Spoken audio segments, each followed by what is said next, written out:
যারা স্বপ্ন দেখা ছাড়ে না তাদের স্বপ্ন একদিন না একদিন পূর্ণ হয়ই হয়। তবে সবার আগে স্বপ্ন দেখতে থাকতে হবে। স্বপ্ন সেটা নয় যেটা আমরা ঘুমন্ত অবস্থায় দেখি। স্বপ্ন সেটা যেটা আপনাকে ঘুমোতেই দেয় না।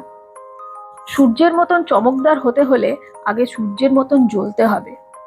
সফলতা পাওয়ার লক্ষ্যে অবিচল থাকতে হবে। জয়ী সে হয় না যে জীবনে কখনো অসফলই হয়নি।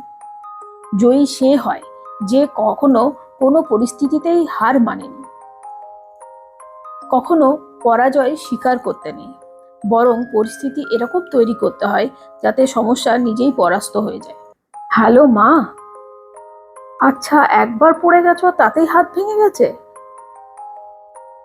ও, মানে ক্যালসিয়াম এত কম ছিল যে হাড় একদম ক্ষয়ে গেছিল, এটাই ডাক্তার বলছে?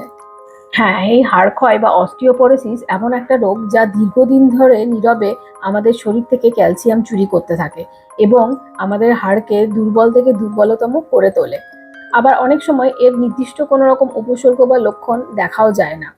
কিন্তু যখন শুনি আমাদের মা বাবা বা শ্বশুর শাশুড়ি, মাসি পিসি, কাকু, কোনো এক আত্মীয় হঠাৎ করে পড়ে গেছে, আর খুব বেশি বড় দুর্ঘটনা এরকমও কোনো কিছু নয়, কিন্তু তাদের হাত পা বা কোমর কিছু না একটা কিছু ভেঙে, ডাক্তার আমাদেরকে বলে যে উনি অনেকদিন ধরে হাড় ক্ষয় বা অস্টিওপোরোসিস রোগে ভুগছিলেন, আর যার ফলে ওনার বডির ক্যালসিয়াম অনেকটা কমে গেছিল।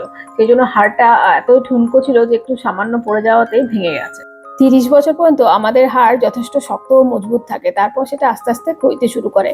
আমার আগের ভিডিওতে আমি আগেই বলেছি যে ক্যালসিয়াম আমাদের শরীরে এত একটা গুরুত্বপূর্ণ মিনারেল, যেটা যদি আমরা খাবারের সঙ্গে পর্যাপ্ত পরিমাণে না নিই তাহলে আমাদের শরীর আমাদের বোন থেকে সেই ক্যালসিয়ামকে চুরি করতে শুরু করবে এবং আস্তে আস্তে বোনের ডেন্সিটি এত কমিয়ে দেবে যে বোন একদমই দুর্বল করে দেবে।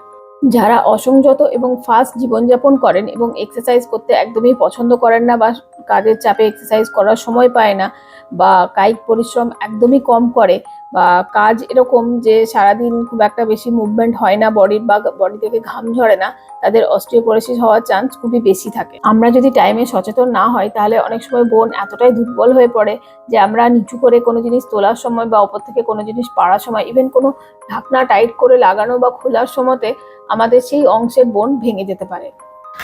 আজ আমি আমার ভিডিওতে কিছু সহজলভ্য খাবারের কথা বলবো আর খুব সহজ কিছু এক্সারসাইজের কথা বলবো, যেটা আমাদের শরীরে ক্যালসিয়াম ধরে রাখতে, আমাদের হাড় মজবুত করতে এবং আমাদের শরীরের ব্যালেন্স বজায় রাখতে সাহায্য করবে। চলুন তাহলে দেখে নিই কোন কোন খাবারগুলো আমাদের শরীরে ক্যালসিয়াম ধরে রাখে আর হাড়কে মজবুত করতে সাহায্য করে। নাম্বার ওয়ানে হচ্ছে সজনে শাক বা মোরিঙ্গা লিফ। এর মধ্যে এত বেশি পরিমাণ ক্যালসিয়াম আছে যেটা দুধের থেকেও প্রায় 10 গুণ বেশি। আর এই সজনে শাক আমাদের ঘরের বাগানে বা আমাদের ঘরের আশেপাশে কোথাও না কোথাও আমরা পেয়ে যাই, আমাদের পয়সা দিয়ে কেনার অনেক সময় দরকারও পড়ে না। আর 100 গ্রাম সজনে শাকের মধ্যে 1443 মিলিগ্রাম ক্যালসিয়াম পাওয়া যায়। তো আমরা যদি 100 গ্রাম সজনে শাক সারাদিনের মধ্যে খেয়ে নিই তাহলে আমাদের পুরো দিনে ক্যালসিয়ামের চাহিদা মিটে যায়।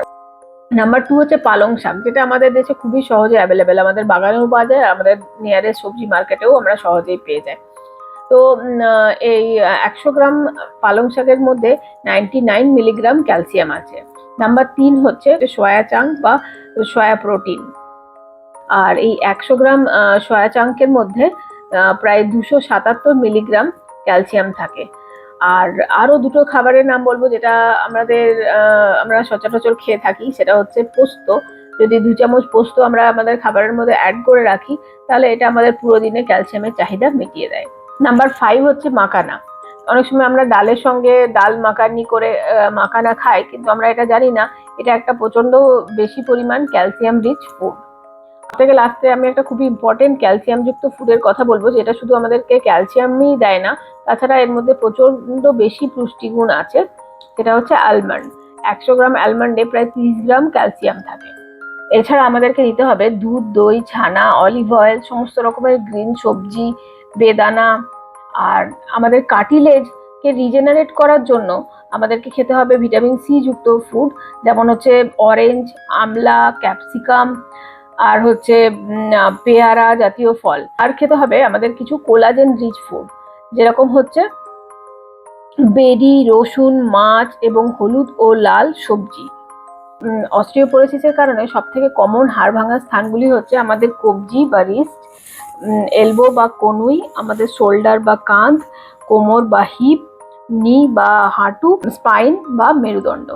তো এই সব এফেক্টেড জায়গার হাড় ক্ষয় রুখতে আর এইসব জায়গা চোট পাওয়া থেকে রুখতে বা ভাঙা থেকে রুখতে আমরা যে ধরনের এক্সারসাইজগুলো, সেগুলো হচ্ছে কিছু ওয়েট বেয়ারিং এবং muscle স্ট্রেংথনিং exercise.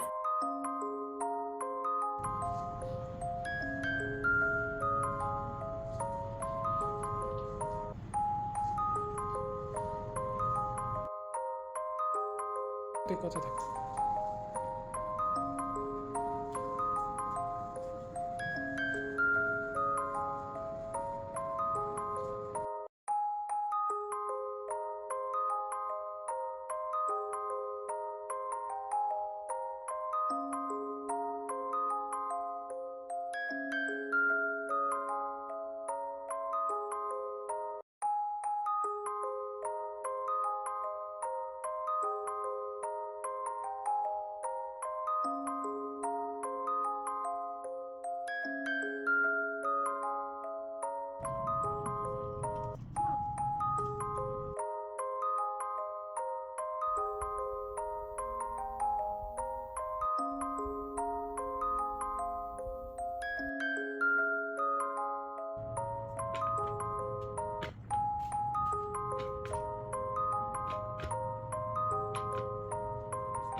Between a leg.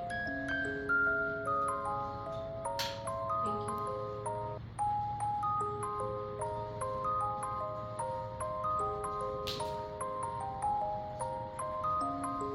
If you want to make your bone and muscle strong, you have to do sit up and push up. Follow me and my mama.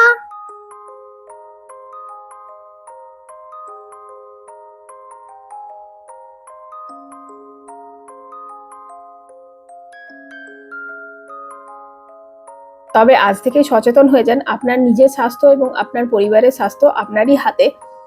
খাবারের মধ্যে বেশি বেশি calcium যুক্ত, vitamin C যুক্ত খাবার খান, আর প্রত্যেক দিন workout করুন। কিছু না পারলে অন্তত আধ থেকে 1 ঘন্টা সকাল বিকেল হাঁটুন খুব জোরে জোরে। আর তারপর আস্তে আস্তে যোগা শুরু করুন। আর মাসেল স্ট্রেংথনিং যে এক্সারসাইজ আমি আমার ভিডিওতে দেখেছি, সেগুলো আস্তে আস্তে করতে শুরু করুন। এতে আপনার মাসেল এবং বোন দুটোই সুস্থ থাকবে। If you like my mama video, like, comment and subscribe. Bye bye.